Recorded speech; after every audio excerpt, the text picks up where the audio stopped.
Olá, sejam todos muito bem-vindos em mais um programa Café de Negócios. E no programa de hoje eu estou aqui com uma pessoa muito especial para a nossa cidade, Dr. Elcio. Seja muito bem-vindo, Dr. Elcio. Obrigado. Muito bom ter o senhor aqui. E o Dr. Elcio recebeu um convite, muito nos honra ter o senhor aqui, Dr. Elcio, porque nós gostaríamos de saber um pouco da história do Dr. Elcio, né? Uma pessoa que está nativa há tantos anos. Então, Dr. Elcio, para que os nossos telespectadores possam saber quem é o Dr. Elcio, conta pra gente, quem é o Elcio, né? Qual foi a infância do Elcio? Conta para nós. Bem, eu nasci no interior do Espírito Santo, no município de Aracruz, que é distante mais ou menos uns 80 quilômetros da capital. Meu pai era lavrador, minha mãe era professora. Então, eu vivi lá no sítio durante a minha infância toda e todo o meu primário eu fiz com a minha mãe, que era professora. Bacana. Depois, quando chegou a época de fazer o curso médio, quer dizer, na época a gente chamava de ginásio, é que eu fui para a capital e fiz lá o curso médio até concluir o ginasial lá. Depois comecei a trabalhar muito cedo. Trabalhei em algumas atividades, mas comecei mesmo a trabalhar na Mesbla, na contabilidade da Mesbla. Isso aonde? No Espírito Santo? Sim, em Vitória, no Espírito Santo, na capital. Quantos anos o senhor tinha mais ou menos, Dr. 14. Elcio? 14 anos, tá. É. O senhor fazia o quê na Mesbla? Eu era office boy. Ah, que bacana. Ganhava meio salário mínimo. Puxa. Que naquela época era assim que era a lei, né? Então, o menor ganhava metade do que o adulto ganhava. Então, eu trabalhei lá na Mesbla muitos anos. Depois, eu ingressei no Exército, e no Exército, eu acabei ficando no Exército, lá mesmo. Tá. Mas, com pouco tempo que eu tinha ingressado no Exército, eu tive a oportunidade de fazer um curso, que para mim foi muito importante, de técnico em impressões digitais, no Rio de Janeiro. Então, fui para o Rio de Janeiro, fiz o curso e não voltei mais. Eu fiquei lá, no Ministério do Exército, e é um grupo de profissionais muito bom e que tem oportunidades grandes, porque esse tipo de atividade não depende de horário.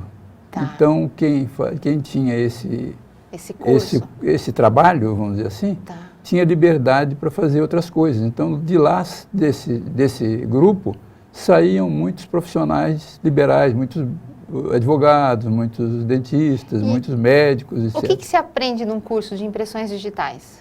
Ah, você tem que fazer todo, ainda mais eu que não sabia nada disso, né? Tá. Tive que aprender todos os fundamentos, desde quem foi que inventou isso até trabalhar e organizar os arquivos, né? Que o Exército tem ainda um arquivo completo de todos que passaram no Exército. Ah, entendeu? Que interessante isso. Tá. Eu trabalhei nisso muitos anos. Bacana. E aí, depois disso, o senhor, daí quando que despertou esse interesse para a medicina? O senhor já tinha isso? Não, já tinha, mas não tinha oportunidade, né? Minha família era muito pobre, então eu não tinha oportunidade. E também nessa época que eu estava apto para entrar na universidade, eu já não estava mais em Vitória, eu estava no Rio. Estava no Rio, tá. Então me preparei para entrar na universidade no Rio, tá, mas aconteceu uns infortúnios lá que eu adoeci na época do vestibular. Puxa então vida. Não pude fazer prova, mas eu estava preparado. Tá. Então eu resolvi dizer, bem, acho que não é para mim. Então o negócio na época eu estava propenso a me casar, me casei. E surgiu uma vaga em Vitória, eu estava no Rio, surgiu uma vaga em Vitória, eu aproveitei e voltei para Vitória. E lá tinha uma faculdade de medicina, eu entrei, uma federal, eu entrei na faculdade de medicina lá em Vitória, no Espírito Santo. Fiz meu curso lá e... Casado? Sim, sim. Já era casado. Não era difícil, porque eu tinha liberdade de horário, né?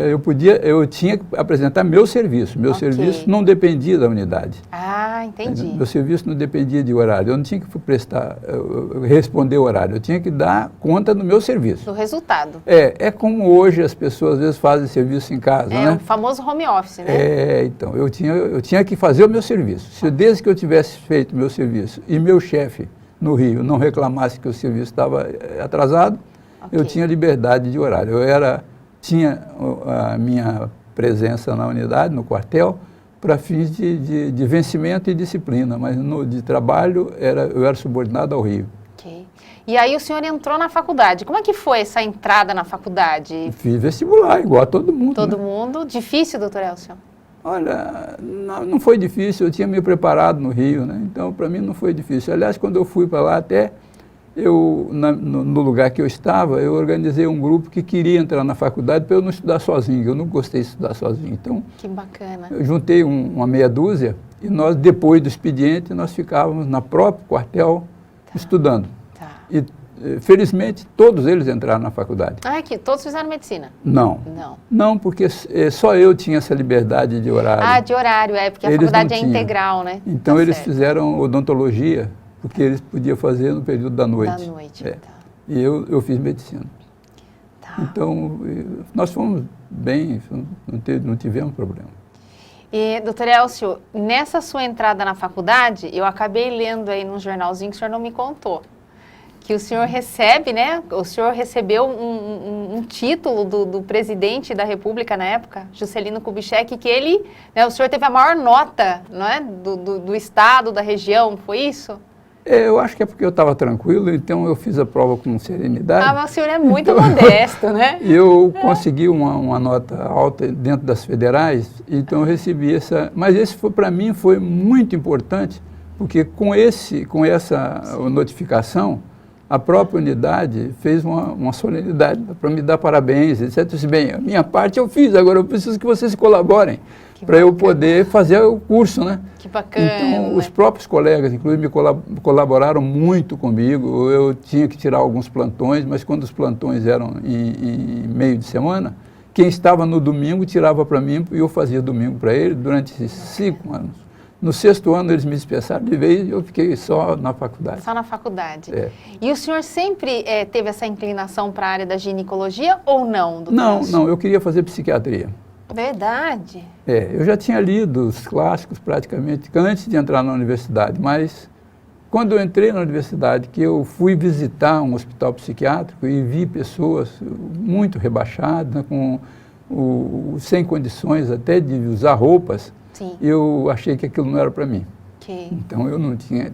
Claro, tem que ter alguém para cuidar. Sim. Mas não seria eu não seria feliz fazendo isso. Okay. Então eu escolhi a obstetrícia, porque a obstetrícia é só felicidade. Só alegria, não é? Só festa, né? Então...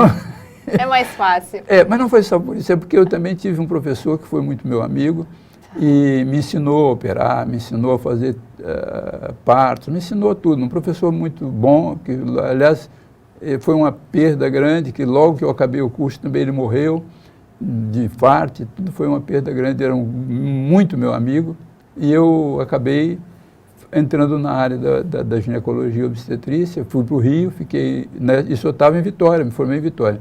Fui para o Rio, trabalhei na maternidade escola no Rio de Janeiro durante um tempo, fiz concurso para o quadro de médico militar, consegui passar e acabei vindo aqui para Itu como médico do Exército aqui no Itu. Doutor Elcio, na sua família tem mais alguém? O senhor tem irmãos? Minha família é grande, nós éramos 8 irmãos, né? Eu e mais 7. Tem 8 irmãos. Eu era o mais velho.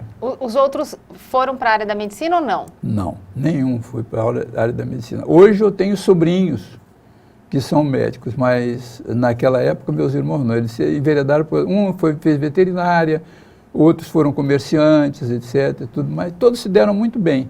Bacana. Mas não, na medicina não, só eu. Só o senhor. Doutor Elcio, quantos anos de medicina? 50 anos. 50 anos. Só em Itu tem 47. Se contar o tempo de faculdade, seria 57 anos, 56 anos. Né? O senhor se importa se eu perguntar quantos anos o senhor tem? Não, eu tenho 80. Esse ano eu faço 82. Que show! E atuante? As pacientes dizem, doutor, mas não parece que o senhor tem 82. Não parece. Eu digo assim, não, parece que tem uns 110. Mas não, de forma alguma, de forma alguma. Doutor Elcio, alguma curiosidade que o senhor possa contar para nós da medicina? Muitas, muitas, mas eu acho que não tem cabimento contar determinadas Mas não pode coisas. contar sem contar o santo? Não vou contar o milagre sem contar o santo. Tem muitas curiosidades. Se eu lembrar aqui, não saímos daqui hoje de tantas, né, coisas interessantes. Muita coisa, muita coisa. O senhor tem noção de quantos partos o senhor já fez? Nem desconfio. Verdade. Só que eu estou fazendo parte da terceira geração aqui em Itu. 47 anos que eu estou aqui, né? Então... Sensacional. Eu estava vendo quando eu cheguei aqui, que desse estúdio aqui hoje, não tem nenhum que eu, quando eu cheguei aqui, já tivesse vivo, não. Nasceram todos depois que eu cheguei. O que o senhor tem de Itu é mais do que eu tenho de idade. Não só você, mas todos os outros que estão aqui no estúdio. Aqui, né? Muito bom, que bacana. Doutor Elcio, o que o senhor falaria para quem quer entrar na área da medicina? O que eu falo, meus filhos fizeram medicina. São médicos também? Todos três. São também da área da ginecologia? Dois são. Dois, tá. E o que eu digo para eles é que a medicina é uma mulher muito ciumenta. Tá. Ela toma conta da vida da gente, dia e noite, o tempo integral. Mas a mulherada não faz isso, doutor Elcio. Não, a mulher faz. E tem outra coisa, se você quiser deixá-la de lado, ela abandona você. Então, a medicina é assim, não pode deixá-la de lado, você tem que estar sempre procurando se atualizar. Sempre. E tem mais uma coisa interessante na medicina, é que aquilo que é verdade hoje não vai ser daqui a 5 anos. Sim. Metade do que nós sabemos hoje, daqui a 10 anos não é verdade. Sim. Então, mesmo que a pessoa conseguisse saber tudo, que não consegue, sim, mas ele tem que ser humilde e saber que ele não sabe muito, ele sabe pouco. Então, a medicina não tem muito, a gente não pode querer ser o sabichão, porque não é. Mesmo que soubesse tudo que é publicado hoje, metade não é verdade. Sabe? Metade não é verdade. Porque tudo muda. Muda. Né? Daqui a uns 5 anos, já grande parte, e com 10 anos, a metade já foi. Interessante, né? Não é? Então, isso o senhor falaria para quem está lá em casa assistindo. Se quiser entrar para a área da medicina... E falo para os meus netos, eu tenho um neto que está no 4º ano esse ano. De medicina. E eu falo para ele, seja humilde, não é... Você não sabe muito. Tá. Entendeu? Nós sabemos pouco. Esse seria o segredo, doutor Elcio? Não sei, eu acho que o segredo é a gente se interessar pela pessoa. Sim. Né? Eu costumo dizer assim, que a pessoa não é uma doença, é uma pessoa.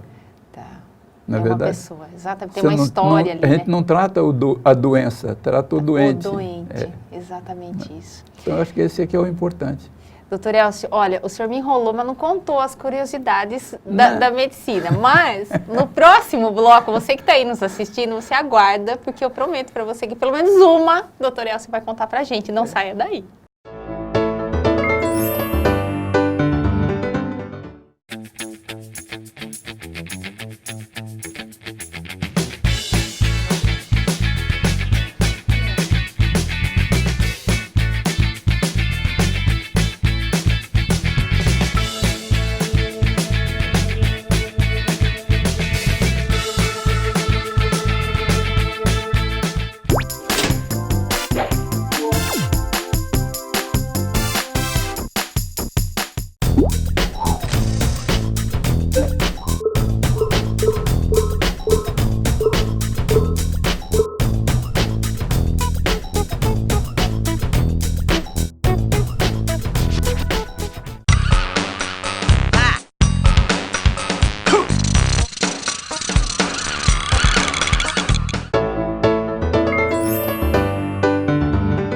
Estamos de volta no nosso segundo bloco, no nosso programa Café de Negócios. Eu estou aqui com o Dr. Elcio, ginecologista, que está nos contando aqui uma história incrível, uma história empreendedora de uma carreira sensacional.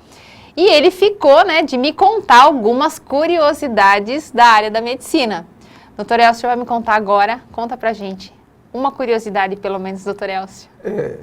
Bem, a gente às vezes tem que ter um pouco de cuidado no contar as curiosidades, porque envolve pessoas, né, e tudo. Então, mas o senhor vai contar o milagre, mas não conta o santo. O que eu estava pensando é contar a respeito de uma época que, quando eu era médico do Exército aqui, quando eu cheguei em casa, encontrei uma senhora me esperando na varanda e me questionou dizendo que eu tinha feito o exame de admissão para o filho dela entrar no Exército e tinha aprovado ele.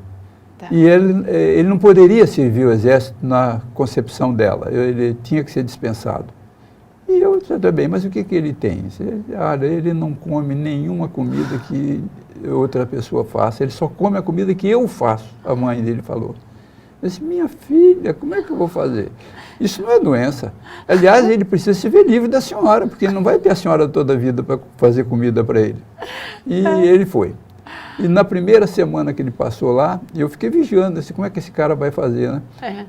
Na primeira semana que passou lá, ele passou dificuldade, ele não conseguia comer realmente.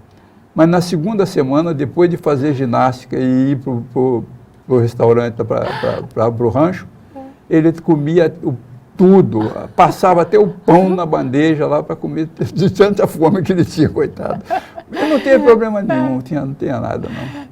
Isso é uma curiosidade interessante. Olha, é até interessante isso, né? Porque a gente vive hoje essa geração, que o pessoal chama de geração mimimi, né? Então, a gente precisa de mais doutor Elcios por aí, né? Para botar esse pessoal na linha, né, doutor Elcio? Não, eu não quero botar ninguém na linha, não. Só que eu acho que tem umas coisas que não tem cabimento, né? É verdade. Então, não tem por quê. Uma das coisas que eu costumo dizer para as mães que se preocupam muito com os filhos que não comem é que não existe nenhum animal que morra de fome tendo comida perto.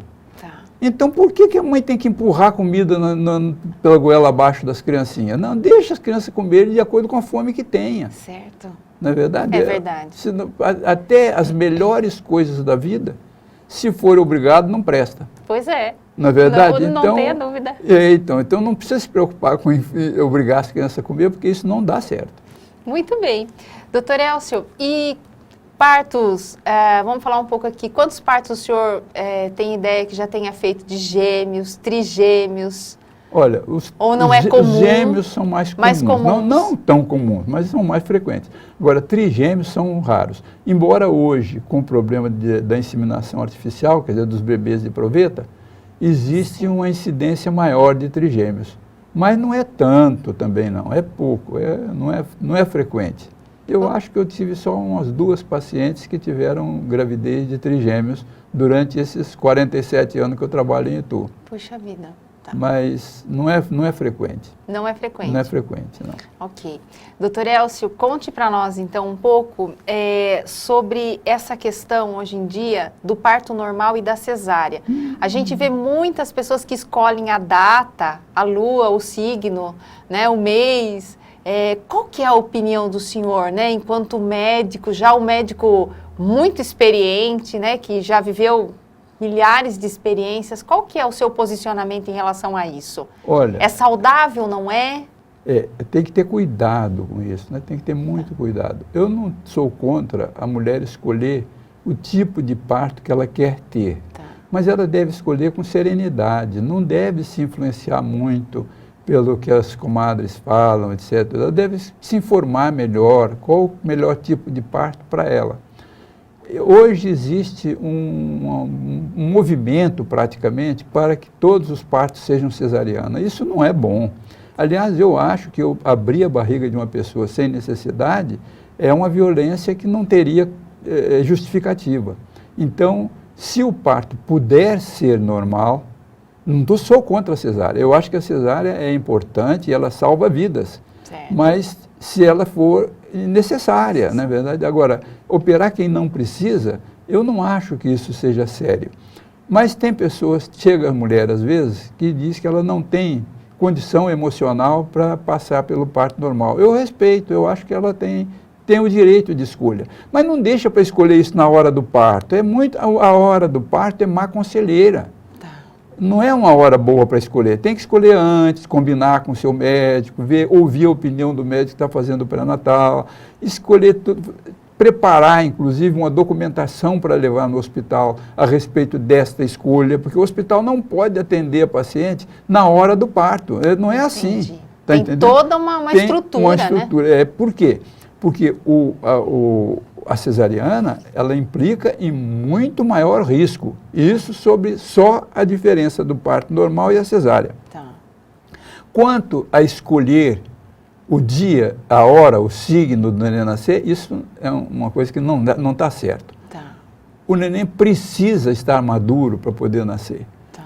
A gravidez é contada em semanas, contando da última menstruação. Tá. O ideal seria que o neném nascesse em torno das 40 semanas. Ok. Se ele nasce uma semana antes ou uma semana depois, nós dizemos que está dentro do prazo. Ok. Então, tirar um neném com menos de que isso, ele não está preparado para viver aqui fora. O pulmãozinho dele não está bom para respirar. Se o parto começa espontaneamente, ele se prepara. Mas se a pessoa tira ele de súbito, quer dizer, sem aviso, ele não está preparado. Ele não está preparado, ele vai Certo. ficar gemendo no berçário, às vezes até pegar uma encrenca lá e morrer. E Tá. já imaginou que coisa desagradável? A mulher ter uma gravidez, chega até quase o final da gravidez, depois, por precipitação dela ou da família ou do próprio obstetra, tira o neném com menos de 39 semanas. Ora, se o parto não começou, o neném não está preparado. E ele vai sofrer. E algumas vezes até pode perder o filho. E isso é uma calamidade. A morte de um bebê nessa fase é uma coisa terrível para a família toda, não é uma coisa agradável. Então não tem nada. Cada um que tenha seu aniversário no dia certo, etc. Não é para escolher data de aniversário de ninguém. Deixa que você nasça no dia que ele tem que nascer. Ele vai avisar o dia que ele quer sair. Existe os sinais próprios que indicam que o neném está pronto para nascer. Ou existem as encrencas muito pesadas que nós não podemos deixar ele lá dentro mais, porque o ambiente dentro do útero da mãe ficou muito ruim para ele e ele vai morrer lá. Tá entendendo? Aí nós temos que tirar. Aí tem que... Mas aí é uma situação emergencial que a gente tem que fazer mesmo, senão ele vai perder. Mas por escolha da família, para fazer aniversário com o tio fulano ou fulano ciclano, tudo isso é um absurdo. É um absurdo. Isso eu acho que eu não concordo com isso e nem faço isso. Okay. Se alguém vier me propor isso, eu peço que escolha outro profissional, que eu não tenho coragem para fazer isso não. Ok. Porque se o neném morrer por causa disso, como é que eu vou dormir depois? Pois é.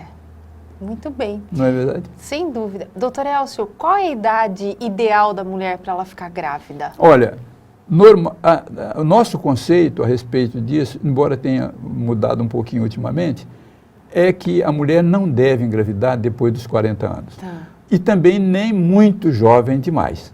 O jovem então, é quantos anos? De 16 anos para baixo É muito e jovem. de 40 anos para cima. Tá. Agora, quando a mulher engravida, se ela chega no meu consultório e já tem 41 ou 42, eu nem falo nada para ela para não levar essa preocupação para ela. Tá. Mas se ela vai antes e diz para mim que ela deseja engravidar e tem mais de 40 anos, eu desaconselho. Porque é muito mais frequente ter um bebê com problemas quando a mulher engravida depois dos 40. Não quer dizer que todas as mulheres que engravidam depois de 40 tenham problemas. Certo. É igual atravessar a rua com sinal fechado para você. Não significa que você vai ser atropelada toda vez que você atravessa a rua, mas você está correndo um risco maior. Ok.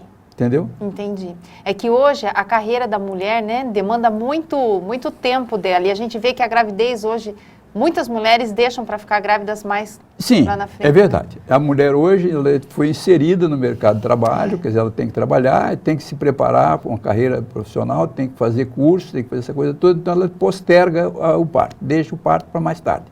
E às vezes esse mais tarde demora em chegar e ela acaba chegando esse mais tarde, muito tarde demais. Muito tarde, é. Bem, eu acho que se ela esperou até 40 anos, é melhor deixar esse negócio de ter filho para lá, tá? Tá. Também, hoje não se tem mais muitos filhos. Sim, como antigamente, né? Como antigamente. Então, se a mulher começa a ter filho depois dos 30 anos, mas teve toda a prole que queria ter até os 35, 37, 38, até 39 anos, é aceitável. Tá. Mas planejar ter filhos depois de 40 anos não é aconselhável. Ok, doutor Elcio. Com quantos anos eu posso dizer que a mulher entra na menopausa? Bem, menopausa é uma palavra que significa parada da menstruação. Sim. Meno quer dizer menstruação e pausa quer dizer parada. Então, a menopausa nós qualificamos como uma mulher na menopausa quando tem 1 ano que ela não menstrua, não importa a idade. Ah, entendi. Se então, ela tem menopausa com 35 anos ou com 55, não importa. O que importa é que se ela tem 1 ano que não menstrua, ela está na menopausa. Agora, flutuando em volta da menopausa, quer dizer, um pouco antes, até um pouco depois, existe uma série de sintomas que às vezes tem pela falta dos hormônios, que são sintomas que nós chamamos de sintomas do climatério, que são sintomas da fase próxima à menopausa, ou perimenopáusico. Que são tem gente calores, que sente calor e tal. Tem umas que não tem nada. Nada. E tem outras que tem tudo. Tudo. São premiadas e tem tudo. Então, mas hoje existem tratamentos para minimizar os sintomas. Entendeu? Então, existem mulheres que não têm sintoma nenhum? Absolutamente. Não sente nada. Interessante, né? São é igual premiadas. na menstruação. Tem mulheres que sofrem muito na menstruação. E tem outras que não sentem nada, absolutamente nada. Que interessante isso, né? Doutor Elcio, a gente até falou aqui um pouquinho, né? Dos conselhos que o senhor daria para quem quisesse entrar na área da medicina, né? E o senhor chega a comentar, né, que a gente não trata da doença, mas trata do doente, né? Da pessoa, né? Como é para o senhor, durante todos esses anos, né? Enxergar a pessoa como pessoa, né? Porque às vezes aquele profissional, aquela pessoa chega no consultório, o paciente chega lá, ele na verdade, às vezes ele nem está doente, ele quer falar, né? Ele quer desabafar, né? Como que a gente, qual é essa percepção de saber que ele está doente ou que às vezes é até coisa da cabeça dele, ele só está precisando desabafar? Mesmo que seja coisa da cabeça, ele precisa de atenção. Eu acho que ninguém sai de casa e vai procurar um consultório médico sem ter nenhum motivo para fazer isso daí. Tá. Eu acho que quem atende o paciente num consultório tem que ter essa noção de que a pessoa se abalou de sair de casa ou do serviço para ir lá para conversar com um profissional. Esse profissional tem que ser profissional. Sim. Ele tem que atender o paciente olhar como o paciente quer. Né? Tá entendendo? Quer dizer, então ele precisa, acima de tudo, atender o paciente.